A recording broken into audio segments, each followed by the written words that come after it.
Hi guys, and welcome to another episode utilizing the HealingUS method with another interviewee today. Myself and Dan will be coaching our interviewee Danielle through this session, and thank you for listening along. How you doing, Danielle?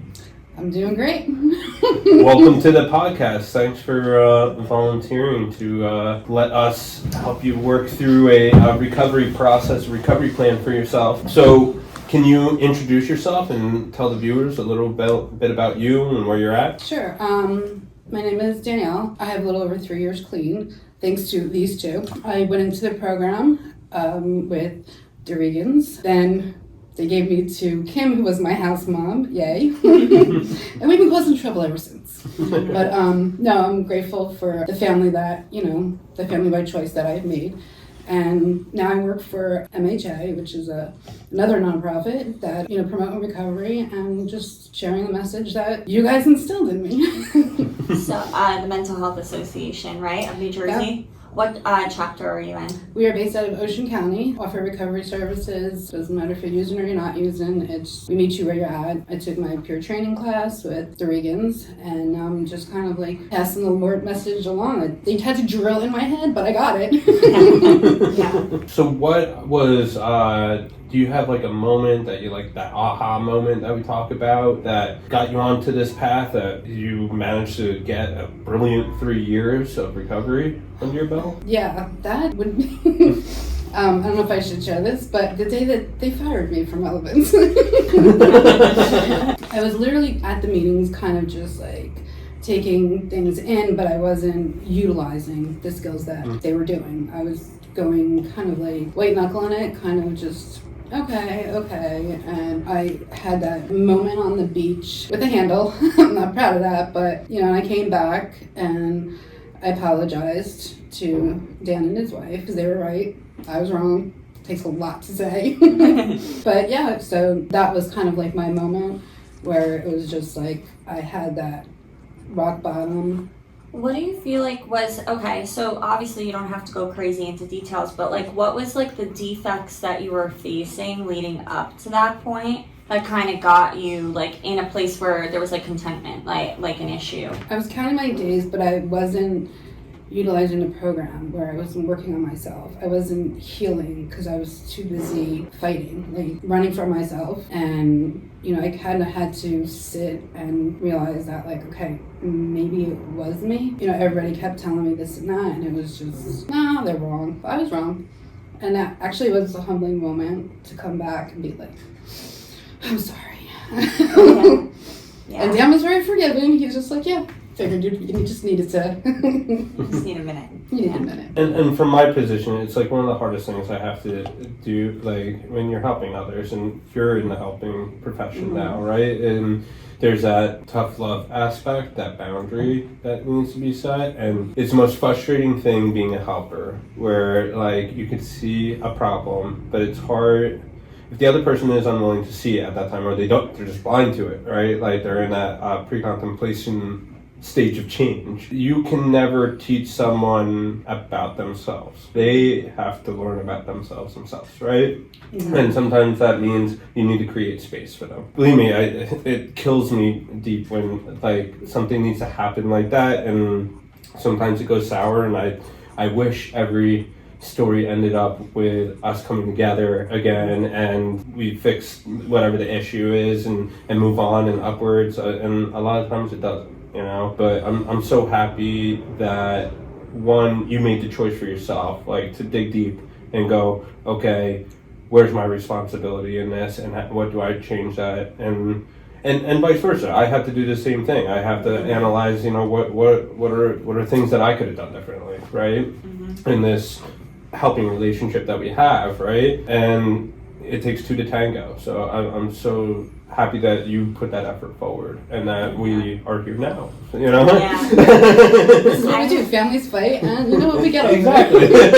How you doing? What's so funny about Danielle's process here, I will never forget, we did her interview over the phone like we do for the housing, and I'm in the McDonald's drive-thru calling on a three-way with the people in the house so they could hear it too. And it's me and Kate in the car. And Danielle was a rocky interview, I'm going to be honest, until the one question where I said something like, why do you want recovery? She's like, well, I've been a girlfriend, I've been a daughter, then I was a girlfriend, then I was a wife, then I was an ex-wife, then I was a mom. I have no idea who I am. And like her saying that, Kate specifically like really like vibed with that, and Kate's very difficult to, you know, like people. So it was so funny.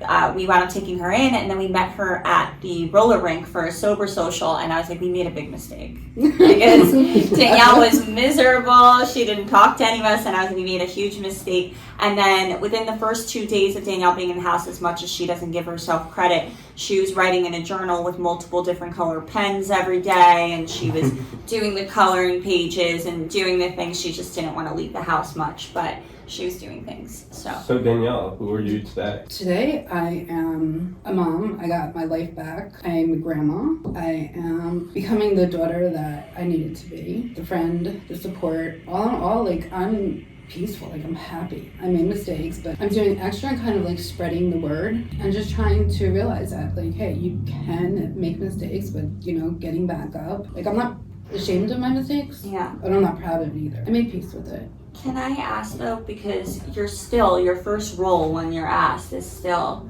grandma, mother, daughter first. You're still not, do you think that there's a different association with those words, or do you think you're still trying to figure out who you are outside of those roles? Outside of those roles, I'm a healer.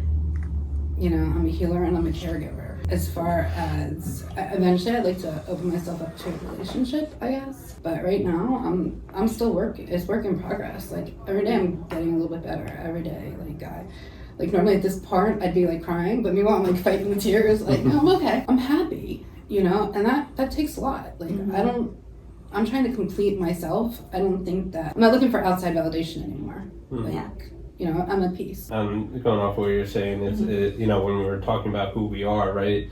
A lot of times we jump to what we do, right? And roles are one of those things that we do, right? And it's important to dive deep, and that's why that emotion starts coming up, right? When you go, I'm a caretaker, I'm a lover. And honestly, when I look at you today, I see a woman with purpose. You find opportunities now and others on how you can contribute to their lives.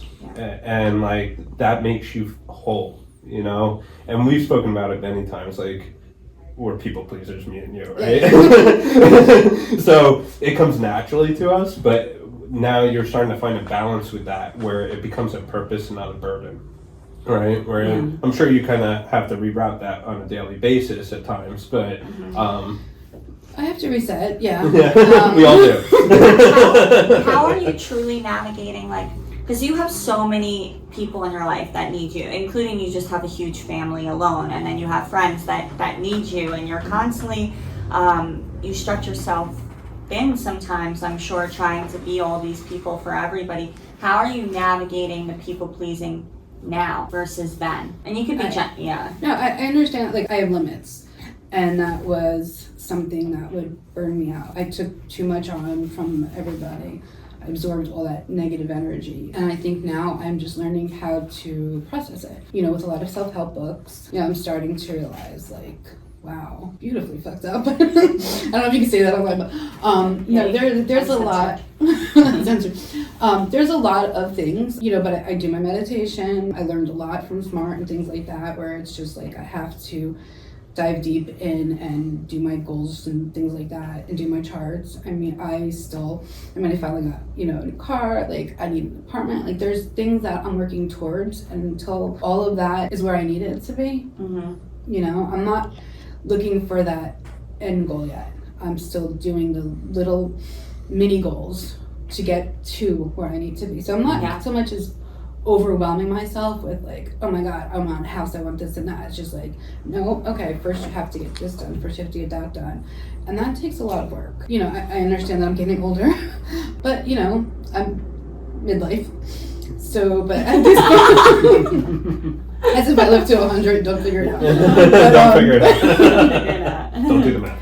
But yeah, so no, I had all that, and then I lost it. You know, I had the husband, I had the family, I had, the career, and then unfortunately, like, my spiral with the opiates, and then losing everything, and like having that fire and just literally watching everything burn, I started to realize what was important. Material things come and go, but we're happy. That's basically all that matters. Given where you're at today, how would you rate your fulfillment of the recovery aspect of your life, 0 to 10? Like if we were doing a life balance chart. I would say 8. There's still some things that I'm working on, but I want to be able to fix everybody, but I know that's not possible. But I'm doing what I can, and like as far as my recovery, like my recovery is solid. Now I'm just like working on my mental, which that still has improvement, to be completely honest. I do struggle with some things. It's work in progress. Absolutely. I mean, it's hard to be perfect, right? Like, and we talk about this when we're talking about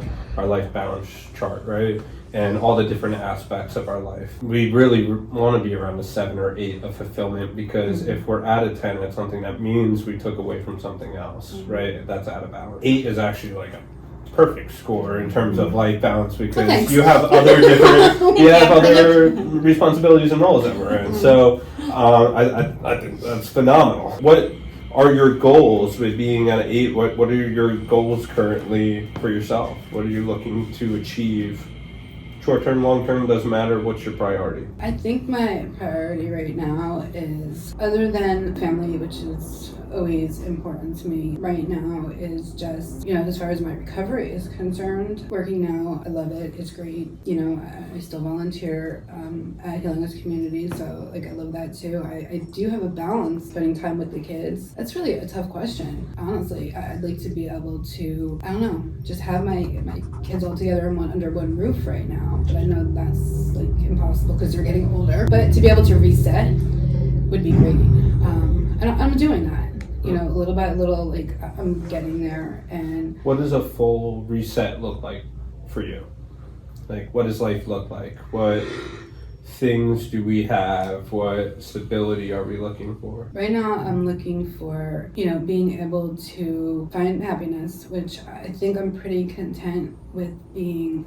I'm at peace, but I'm not actually happy yet. And that's work in progress as far as just, I'm still trying to find myself. Are you not happy because we're trying to feel whole? Or is there like instability, like say like, financial instability, right? So there's that stress of like, just trying to make ends meet, which is taking most of our energy away? Or is it, I'm still trying to figure out where I fit in this puzzle of life, so I am stressing about that? Like, what is in the way of this thing called happy? I think a lot of it is, like you said, financial. If I had a little bit of a financial stability, as far as I still struggle with my pain, which I found a way to overcome it between meditation and things like that. I mean, my goal eventually would be like to be able to walk normal, not have to overcome some of the disabilities that I struggle with.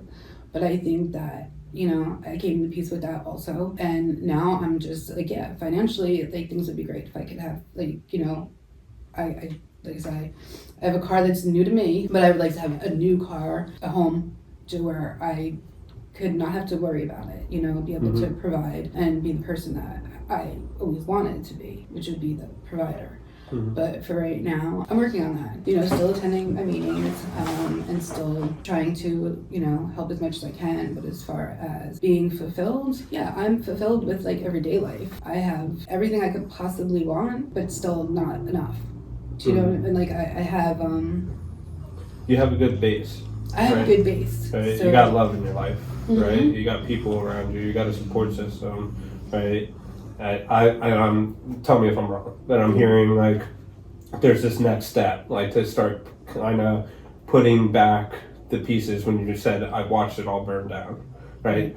Not exactly that, but you're looking to kind of bring what was stable in that prior to, all hell breaking loose, essentially, right? Getting some of that back into your life where maybe you have a place where all your kids could stay at comfortably, right? And then you're not worrying about, how am I putting gas in the car next week kind of ordeal, right? And I know now I'm, for the viewers, I know a little bit more about you than what you're saying right now, right? So I know the pain that you're in, the chronic pain issues that you have, you're on disability, so that kind of limits your ability to also go to work and work a bunch of hours as well. So there's kind of like, it's kind of like Austin Powers was like, that's it.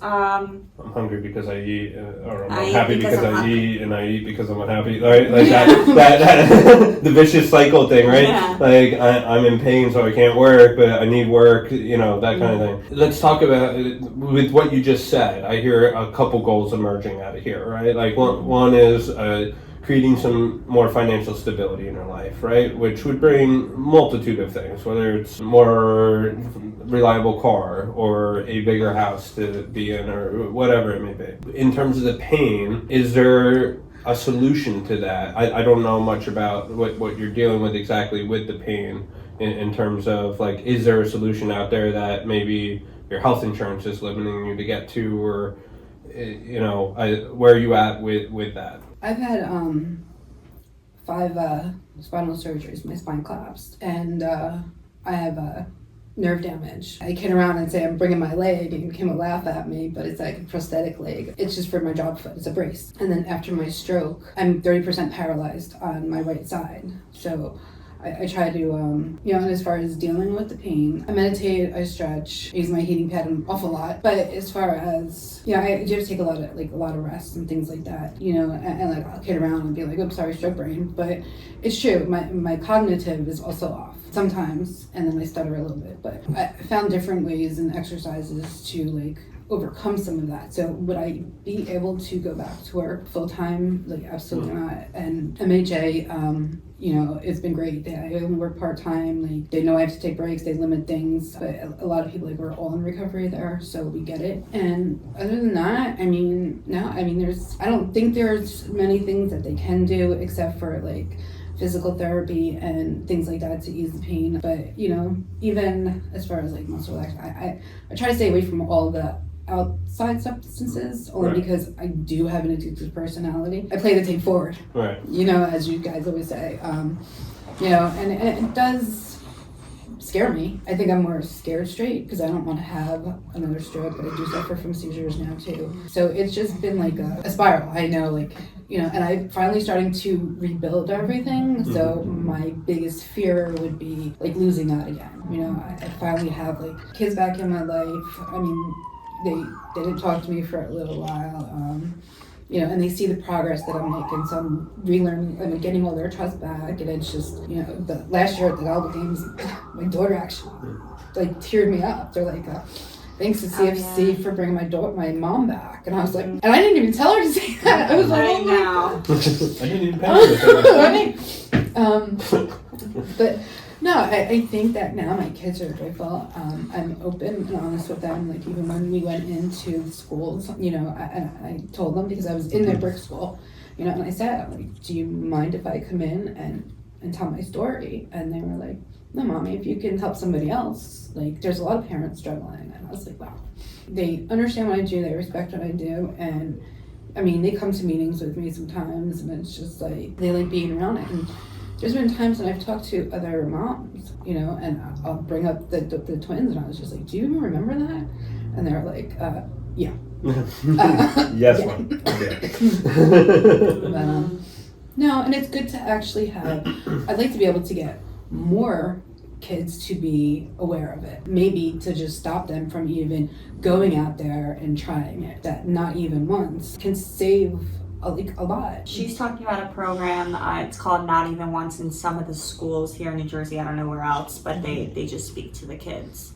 Yeah, doing prevention work. Mm-hmm. Yeah. Which is fantastic. I started in this whole field doing prevention work, and it was like it's so rewarding, especially being able to connect to kids that are on a teeter-totter, haven't even thought about using drugs, or have like a loved one that they are witnessing it. And then, I remember telling my story and being so nervous, and then getting like 5 kids came up to me afterwards. Yeah. And I felt like I did a horrible job, but them coming up to me and being like, oh my God, like I can relate to XYZ, and asking me questions. I'm like, oh my gosh, I had an impact, which just fills your soul up when it happens. It really does. My twin's father, he lost the battle. And that was part of, they don't, so they don't have a dad. So now it's like when I go in, I say like, because he was scared. He was scared to ask for that help, and because he had, you know, mental and substance. But they're starting to see now. So now I'm like more aware, where I'm trying to be like proactive, you know, to say like it does go hand in hand. We do it for a reason. It started out as being fun, and then it's not fun anymore, and then, you know, you're doing it because you're running from yourself. And that's what I always used to do. Like, I had low self-esteem, you know, so it was just like the pain was there, but then I'm like, oh, if I can get out of my head for a minute and get rid of my pain, I win twice. Now I just have to find a way to be comfortable with myself, and I am learning that through working on myself and with the support of everybody. And it's just now I'm you know, paying it forward, you know, and that's important to me. I contribute giving back in whatever capacity as a large part of my success in recovery. You know, I mean, I literally made my whole life about recovery. You know, and every single person, you know, it's great when people thank me. It feels good when they thank me that I helped them in one capacity or another, but honestly, it's every single person that I'm helping, it's keeping me well, you know. It keeps me in it, keeps me green, it keeps me always working on myself and learning about myself with the different challenges that come, you know, with working with this population or just helping others in general, right? So giving back is a huge part of, like, it should be a part of everybody's recovery plan. It should be a part of everybody's life. Regardless if you say, like, I have a big problem that I need to work on, you know? Everybody should be contributing back to society in one capacity or other. And I think that's, for me, you know, I think that is honestly the foundation of the purpose of life, is like, how can you contribute and create a ripple effect that's positive to others? Yeah. So one thing that I find fascinating, we get people in recovery, there's two mindsets. There's the all about I, and then the all about everyone else mindset. You know what I'm talking about? Like the people that are like,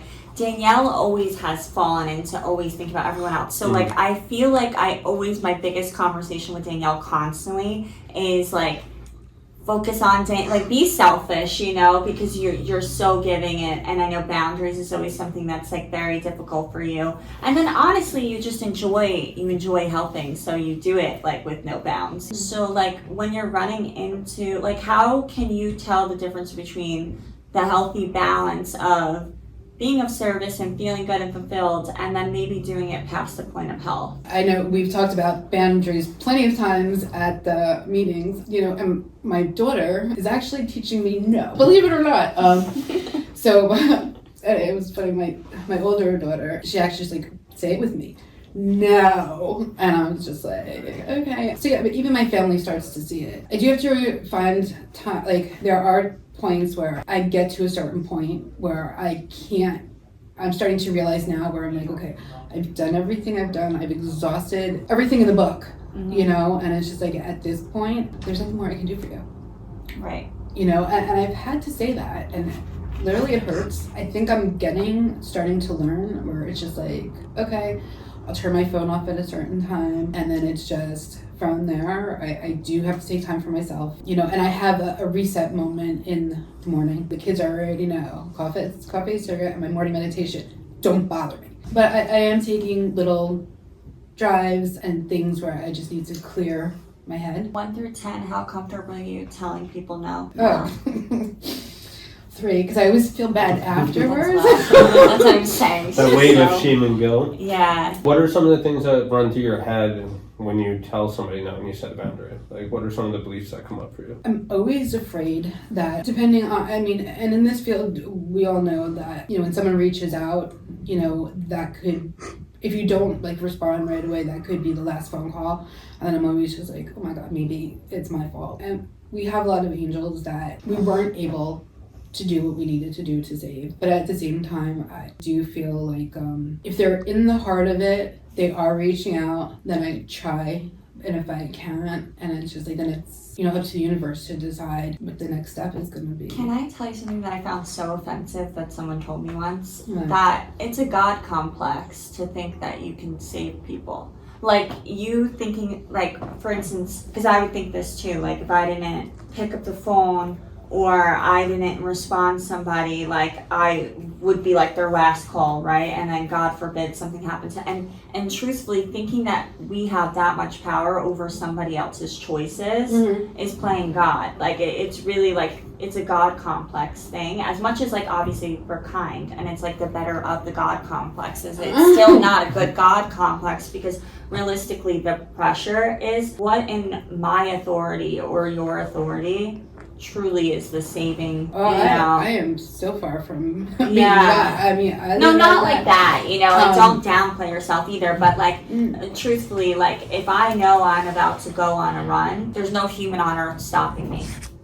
Oh yeah, when your mind's made up, your mind's made up. If I could try and help you in some way, I will, you know, as far as like learning, like utilizing the lessons, you know, like the coping mechanisms or you know, like just playing the tape forward and like those kinds of things. And it's just like, if you're at the point where you're going to do what you need to do, and it's just like, okay, I mean, I'm learning that like, even if they are using, you know, and in our program, that where I work right now, it's like, if you are using, it's okay. We'll be there to help you as much as we can. Like, you know, it's just having that peer where, you know, you need somebody not to judge. And I really don't judge many people, because I don't think there's much you can tell me that I haven't already heard or did. So it's just like there's two sides where it's just like, okay, well, try this and try that. If that doesn't work and you still want to do it, then it's just like, okay, well, that's your decision, you know, and I'm, you know, okay with that. As far as we can't change people's minds.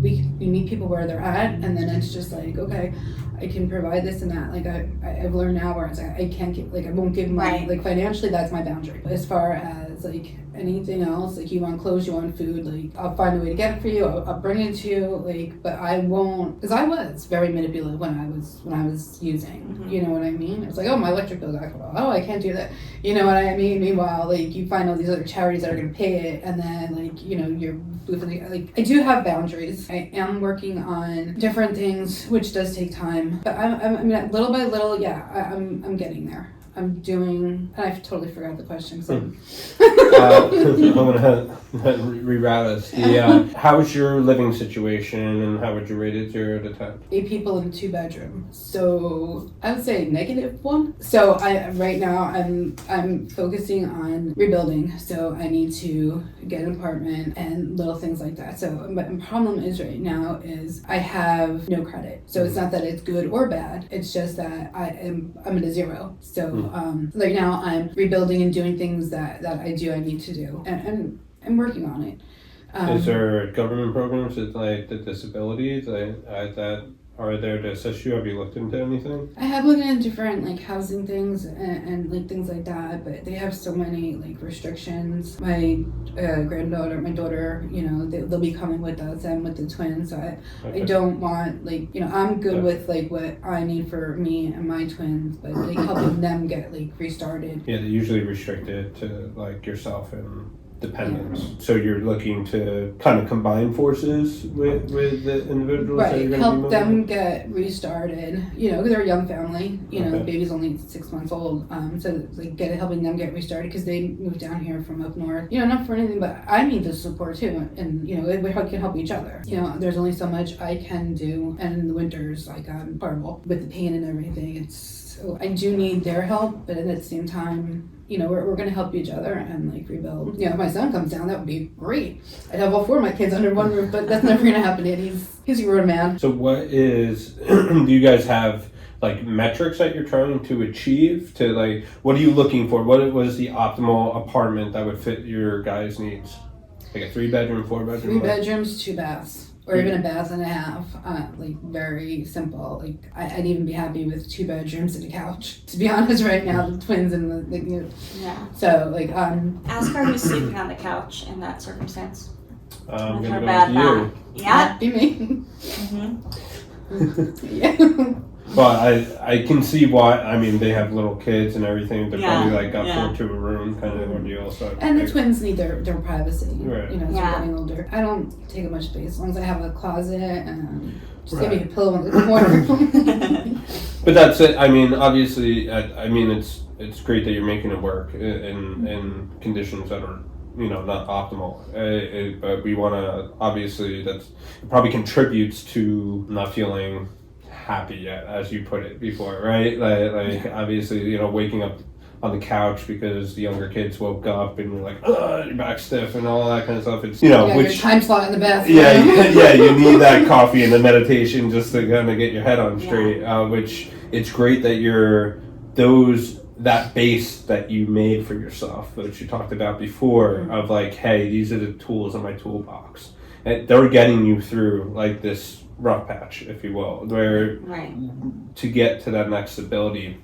And that's why, like when I asked you before, like what's your goals? You struggled a little bit to say these are my goals. There's some kind of block there for you. Just hearing you out, I'm building up your goals here as you're talking about them, and you need to have these in focus, right? Because I say it all the time in meetings, it's like wherever you're looking, you end up. If you're not focused on the prize, you're never going to get there. Right? We need to have goals that we're striving towards, and it needs to have some kind of structure to it, or you just get lost in the quagmire, and then you end up just kind of going through the processes of life. You kind of end up in that almost robotic mindset where like you're just getting through the day one day at a time. It does work. It does help you get through tough times. Like, I just need to get through today. I just need to get through this hour, right? But in the long-term process, it doesn't help, because if we're only focused on today, then we're never preparing for tomorrow, right? So we're always putting out fires instead of preventing them. Does that make sense? Yeah. And so eventually we got to switch that mindset, and that's where that structuring and those goal setting come into play. I think housing is probably, would you rate that as like your number one priority right now? Absolutely, yeah. Okay, I would say so. I think that's going to give you the most bang for your buck, if you will. Yeah. Right? So how many adults in the household can contribute financially to the income? I would say probably 3. 3? Okay. 2 for right now, but when my daughter's ready to go back to work, the baby's still, even if she works part-time, she's 6 months. 6 months. But between my part-time schedule and her part-time schedule, and the twins, they're home by 1:30, which is crazy. They go to school so early, they're home early. That's crazy. Yeah, that sounds off. My day starts at 5:30 in the morning, so I'm like, I think between that and like us, doing what we need to do, my mom's like right there in Brick, so I mean, there's plenty of people that will help with the baby, and my daughter works, she's a nurse, so like even if she applies to like some of the hospitals, my son-in-law just got a job down here because they're from up north. Like he's been applying down here, he got a great job in Lakewood. Between that and that, like that's all we need right now. And I think it's great that you have a support system, and they're like, I love the idea of the family compound unit. There's other cultures that are so good at this. Like when you look at Indian cultures and like Korean, Vietnamese, like that's how like in their culture, like they always work as a family compound unit, and that's why there's so many small businesses that are owned by those cultures, because they actually as a family save up, and then the money that goes in a pot, they open up a business, and the person online gets to own that business, and then that business contributes to the pot, then the next person in the family goes, and they build out like that. It's such a smart way to level your bottom line, your expense area, and everybody gets their needs met. I cannot wait for the day that like we tried to turn the farm into like a family compound, but New Jersey is not good about that. So I probably have to move to Montana one day, where we could build a family compound. That's an idea, to open up a school and just have all our little houses. Right? But I that's kind of like the situation that you're in. But in order for that compound unit to make sense, so that you could hit these goals of yours and probably the rest of the family, I'm sure everybody wants extra space, there has to be some kind of metrics and goals that you guys as a unit are working towards, and that takes some organization, because you have multiple personalities, multiple people with multiple issues that have to contribute to a singular goal. It takes a little bit more coordination, but almost it's necessary for you all to be able to hit this goal, because trying to do it as individuals is going to be difficult, especially in today's day and time. Yeah, I think in the state of New Jersey, there's no such thing really as a single household, I mean, I'm sure there is, but... It depends on pre-COVID, if you got in there first. But, it is the reality of today. Expenses are exploding.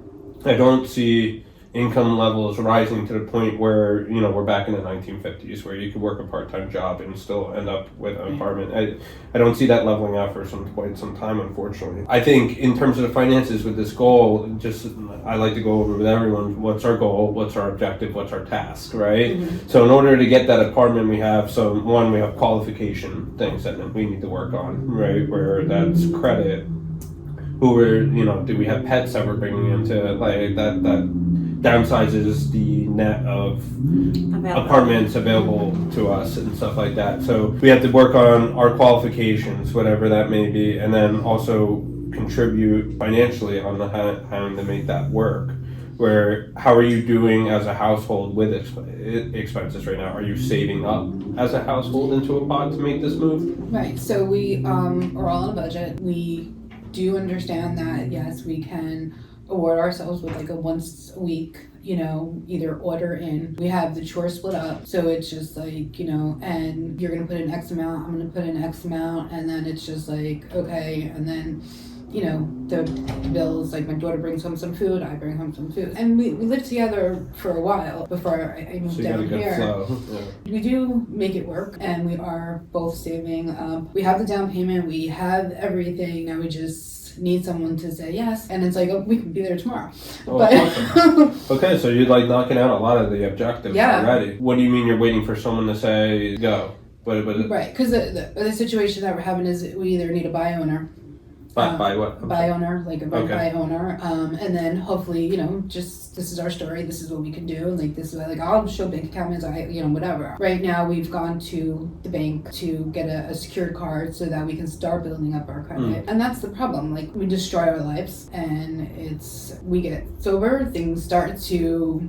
Like, well, I didn't do that, did I? But, you know, and then it's just like little things. So like I'm getting, like I have that checklist and I'm doing, you know, I'm not like future like stressing myself. It's just like little by little, I'm like, okay, this one's done. Now, like, you know, you had said, like, this is your end goal, but these little tasks have to get done. Right. And it's like, I'm getting them. And it's just like, that is my only obstacle right now. I'd be happy. You know what I mean? It's just like, for right now, I'm content, you know, and I just need that one little thing more, and then I can start going to my main goal. Mm-hmm. But right now, like, my little mini goal is housing. How often are you calling these houses? Like, right now, are you doing like weekly calls and like posting lists and stuff? Like, all of you are looking? Yeah, we're all looking. Even if it were to like rent a house or even an apartment, like either way, like we're good. I see sometimes like a for sale by owner. I'm like, oh, you know, this whole market's better. How about if I just pay your mortgage? And like, you know. Do you have a budget made out? Like what your monthly budget would look like for everybody? Budget. I mean, in terms of like if we upgrade our apartment, like what is your max on like a monthly there? So like the max would be like $3,000, including utilities. No, not including utilities. Just rent. Yeah, Okay. Just rent. I mean, of course, like I'm pumping water, but like no electric, cable, like all of that, like I know would be extra. I think between the two of us, like, because right now I'm paying to stay where I am, and that would only be a little bit more, you know. So I'm like, even do like halfway, like you get this, I get this, and you know, we don't have any pets, so it's not like we're bringing, you know. That makes it a lot easier. Yeah. It does.